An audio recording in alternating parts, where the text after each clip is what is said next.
Apa hukum foto atau lukisan dan patung? Ini sudah saya jelaskan ya. Bagaimana kalau niat kita memajang lukisan atau patung tersebut hanya untuk hiasan semata, bukan untuk disembah atau memuliakan lukisan atau patung tersebut. Jadi patung jelas diharamkan dalam agama, tidak mungkin boleh. Karena Nabi SAW mengatakan dalam banyak hadis, diantaranya rumah yang tidak dimasukin oleh syaitan adalah rumah yang ada anjingnya dan rumah yang ada patung atau gambar hidupnya, gitu kan? Itu dalam hadis sahih. Nabi SAW sudah larang masalah itu. Kalau tidak dimasukin malaikat berarti akan dimasuki oleh syaitan. Dan sudah saya tuntun, teman juga yang bertanya ini bisa kembali kepada buku terbitan Gema Insani Press kalau nggak salah, yang pernah saya bawain dulu, rumah-rumah yang tidak dimasuki oleh malaikat. Coba baca lebih dari 30 macam rumah, diantaranya adalah rumah yang ada patungnya. Kalau anda bilang ini kan cuma hiasan, baik, kenapa harus berhias dengan sesuatu yang Allah haramkan?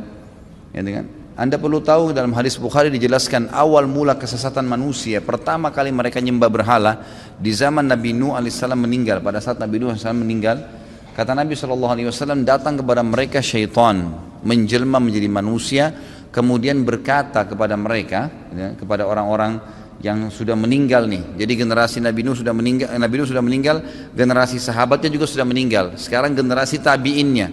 Kalau kita didatangi oleh syaitan dan berkata, kalau kalian mau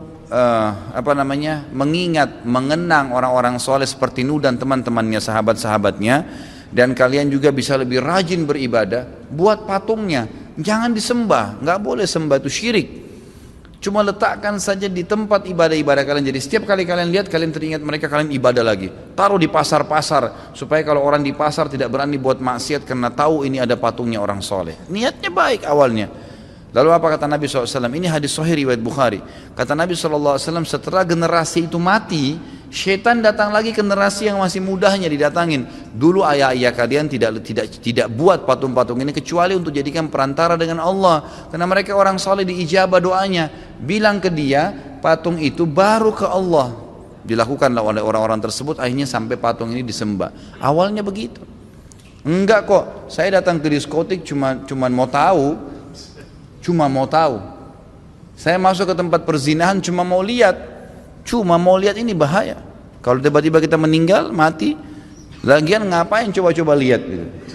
Nggak ada gunanya coba-coba dalam maksiat. Ya, ibadah memang benar. Ya, jadi saya sarankan Allahu a'lam untuk dijauhi gitu. Ya. Saya pernah subhanallah lihat, atau sering saya lihat ya, mudah-mudahan Allah kasih hidayah. Setiap kali saya subhanallah justru ke daerah-daerah yang orang-orang kaya. Setiap saya lewat di daerah-daerah yang luar biasa di Jakarta ini, saya diundang pengajian, hampir semua rumah mewah di depannya ada 2 patung pegang pentungan tuh. Untuk apa? Saya tanya, untuk apa kira-kira? Oh, untuk ngusir pencuri. Pencurinya bisa kencing di patung itu. Memang dia bisa gerakin pentungannya. Subhanallah gitu. Saya nggak tahu kenapa ya orang-orang ini bisa dikelabui oleh syaitan sampai sebegitu jauhnya gitu. Mungkin orang dikelabui syaitan dengan hal-hal tertentu, tapi kalau sampai pada hal-hal yang sangat kecil, patung disembah itu luar biasa gitu. Batu dijadikan jimat, ditaruh, ini bisa berikan kamu ini, berikan itu, dipercaya ditaruh. Gigi buaya lah, apalah, macam-macam yang tidak masuk di akal. Gak ada guna-gunanya. Orang beriman kepada Allah Azza wa Jalla langsung minta kepada Allah. Allah pencipta langit dan bumi, mampu mengerjakan apapun.